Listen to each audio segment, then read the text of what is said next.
समझते नहीं ना आप।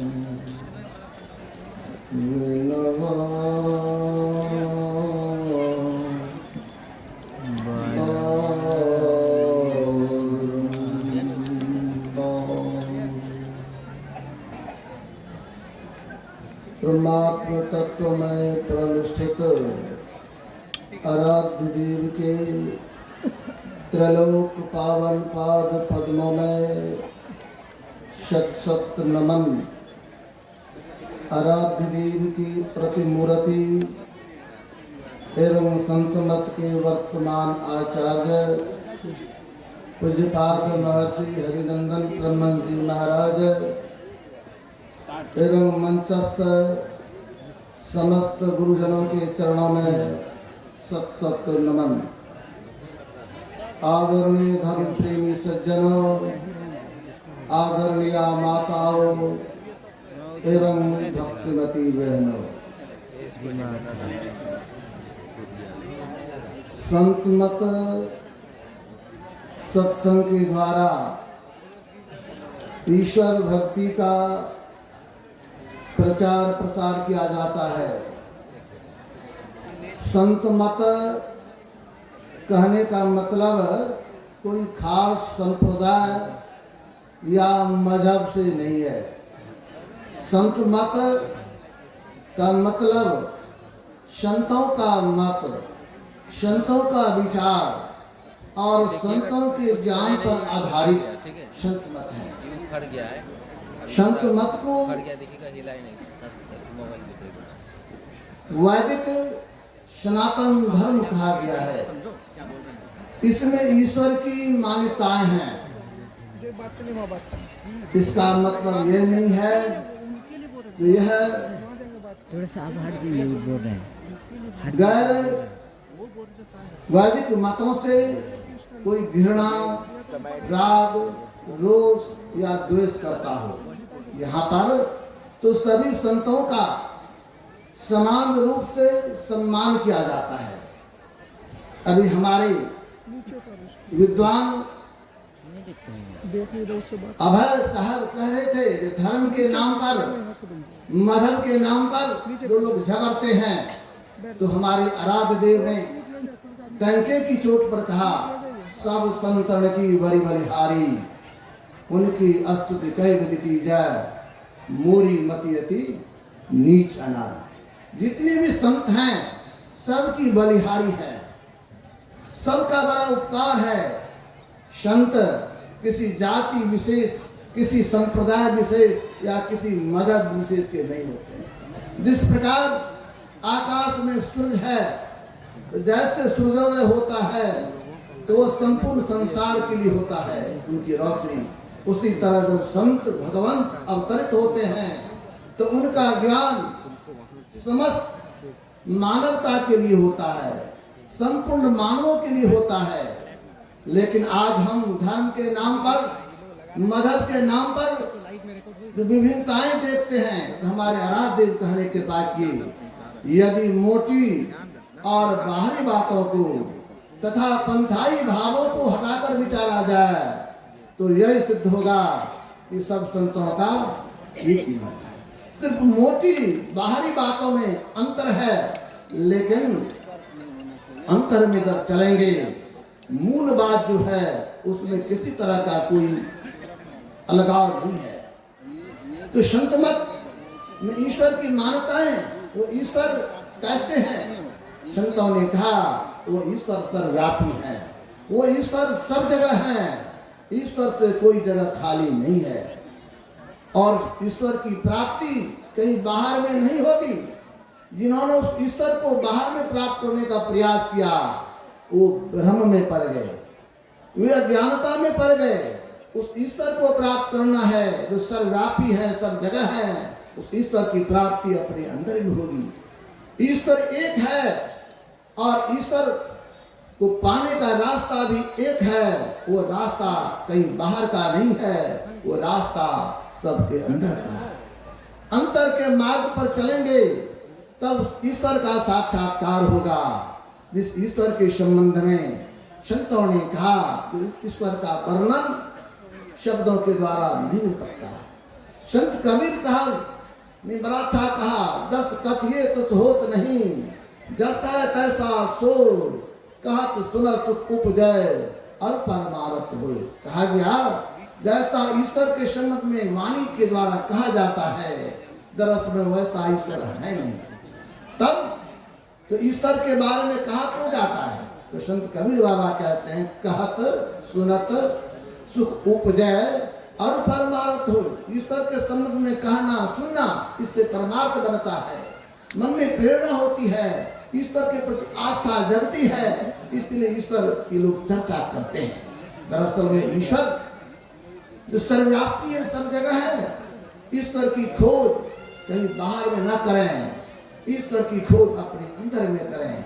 ईश्वर से हम दूर हो गए हैं, हम ईश्वर के साथ थे। हमारे पूज्य स्वामी जब नारायण बाबा सुना रहे थे, हम लोग परमात्मा के साथ थे और हमारी दूरी बढ़ गई, परमात्मा से दूरी बढ़ी। हम निशब्द में आए, निशब्द से शब्द में आए, शब्द से प्रकाश में आ गए और प्रकाश से अंधकार में आके भटक गए।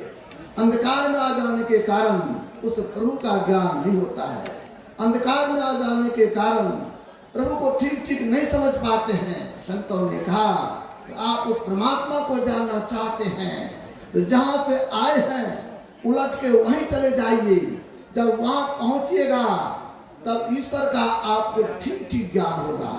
बाहर में अगर आप ईश्वर को प्राप्त करना चाहते हैं तो ये संभव नहीं है। संत कबीर साहब से लोगों ने पूछा, महाराज जो ईश्वर हैं उनको प्राप्त कहाँ करेंगे, ईश्वर मिलेंगे कहाँ पर?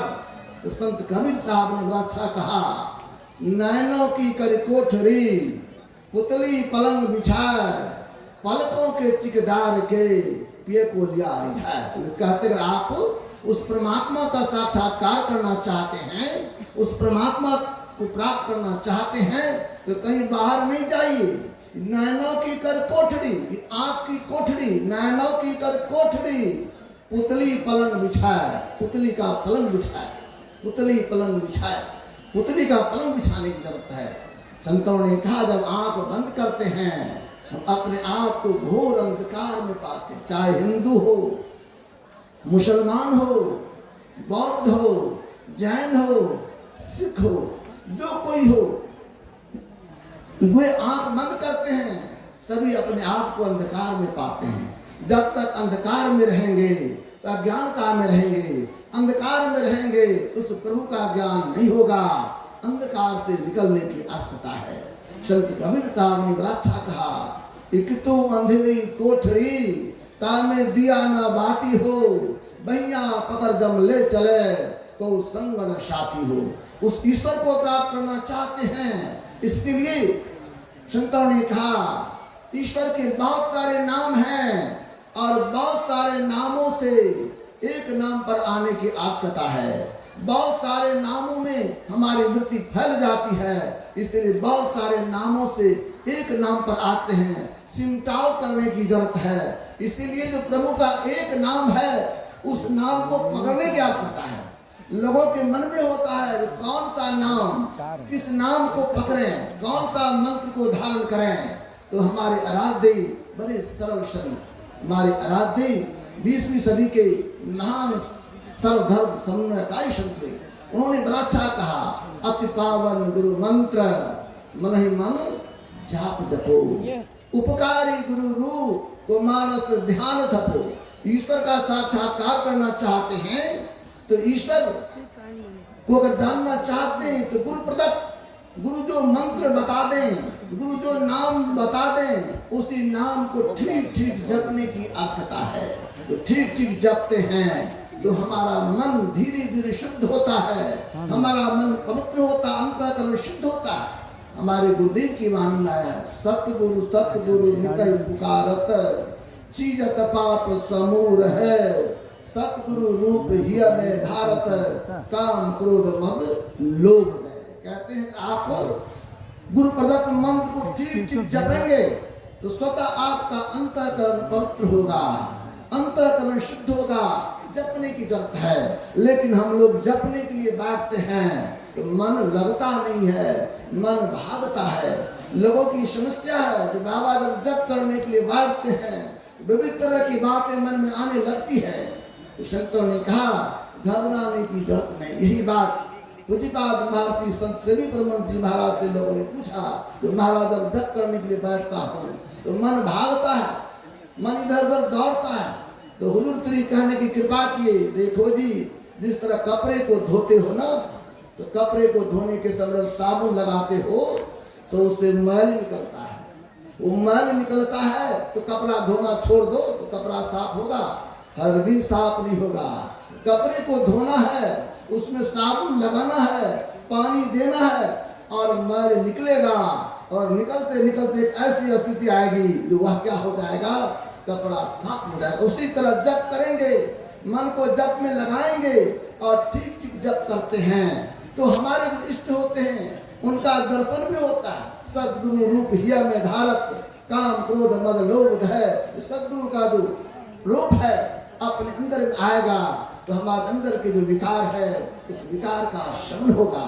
लेकिन इतना ही से काम नहीं चलेगा, ईश्वर तो सर्वव्यापी है, सब जगह सूक्ष्माति सूक्ष्म है, इसके लिए हमें और सूक्ष्म होने की जरूरत है। हमारे गुरुदेव कहते इसके लिए क्या करना होगा, और सूक्ष्म होने के लिए बिंदु ध्यान करने की जरूरत है, जिसको दृष्टि योग की साधना कहते हैं। हमारे गुरुदेव कहने कृपा की, सावन सुखमन दृष्टि आनत दामिन छिन छिन दम कई हील डोल करी सुरत थिर करी प्रणवतार उगाएंगे। कहते हैं दृष्टि योग की साधना करेंगे, जिसको बिंदु ध्यान कहते हैं। हमारे गुरुदेव ने कहने के बाद की बिंदु ध्यान विधि, नाद ध्यान विधि, सरल सरल जग में प्रचारी, सब संतन की बड़ी बलिहारी। बिंदु और नाद जो बिंदु ध्यान करेंगे तब क्या होगा, तो गुरुदेव का जो बिंदु ध्यान करते हैं, जिनको बिंदु की प्राप्ति होती है तो भव सिंधु से तरने की उनको नौका मिल जाता है। जो बिंदु ध्यान करते तब क्या होगा, गुरुदेव कहते बिंदु राह से निकल बहादुर, तब मंडल टपना होगा।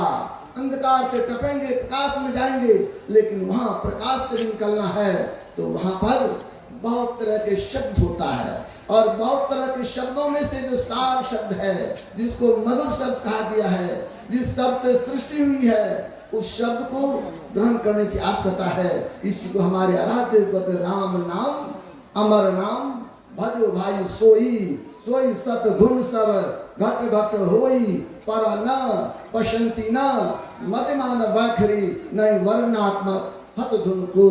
राम नाम अमर नाम भजो भाई सोई, वो जो नाम है जिसको सार शब्द कहते हैं, जिसको आदि नाम कहते हैं, उस नाम को पकड़ें और उस नाम के सहारे उस नामी के पास पहुंच जाएंगे, जिसको हमारे आराध्य कहते सत शब्द धर कर चल मिलन आवरण सारे पार में। उस शब्द के सारे आवरणों को स्थूल सूक्ष्म कारण महाकारण और केवल सारे आवरणों को पार करेंगे, और जब सारे आवरणों को पार कर जाएंगे तब जो प्रभु का प्रत्यक्षीकरण होगा, तब जो प्रभु का अनुभव होगा, वह वास्तविक प्रभु होंगे, वास्तविक परमात्मा होंगे।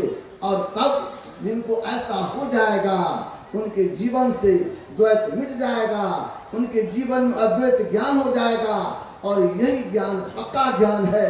यही ज्ञान हमारे आराध्य ने प्राप्त किया। इसलिए हमारे आराध्य कहने की कृपा के समझा में ही लखा नमूना बात बिल्कुल सतहित की। गुरुदेव कहते हैं मैंने समझा और मुझे अनुभव हुआ। जो अनुभव ज्ञान जिनको हो जाता है वो पक्का ज्ञान होता है। हमारे श्रद्धेय विद्वान प्रवक्ता स्वामी सत्यप्रकाश जी महाराज कह रहे थे, वैज्ञानिकों का खोज तो बाहर का खोज है, बाहर के वस्तुओं को लेकर बाहर के प्रयोगशाला में खोज करते हैं, लेकिन संतों का खोज इस शरीर रूपी प्रयोगशाला में होता है, और अंतर की खोज है। और अंतर की जो खोज है, इस खोज में किसी तरह का कोई परिवर्तन नहीं है। हमारे ऋषियों ने जो खोजा वही हमारे संतों ने भी प्राप्त किया। दरअसल में अपने अंतर में चलेंगे, और जो कोई अंतर में खोज करता है वह खोज सच्चा और पक्का खोज होता है। जो परमात्मा को प्राप्त कर लेगा उनका जीवन सफल हो जाएगा, उनका जीवन धन हो जाएगा। उस परमात्मा को प्राप्त करने के लिए कहीं जाने की जरूरत नहीं है। अपने घर द्वार में रहिए, बाल बच्चे के साथ रहिए और स्वरोजगार करते रहिए, लेकिन परमात्मा की भक्ति करते रहे। हमारे गुरुदेव जो कहने कृपा किए त्रिकाल संध्या, उस त्रिकाल संध्या को करते रहेंगे, कहीं भी रहकर उस परमात्मा को प्राप्त कर सकते हैं। कहीं जाने की जरूरत नहीं है। यही संत मत का ज्ञान है। इसी ज्ञान को जीवन में उतारेंगे तब हमारा जीवन संवरेगा, हमारा जीवन सफल होगा।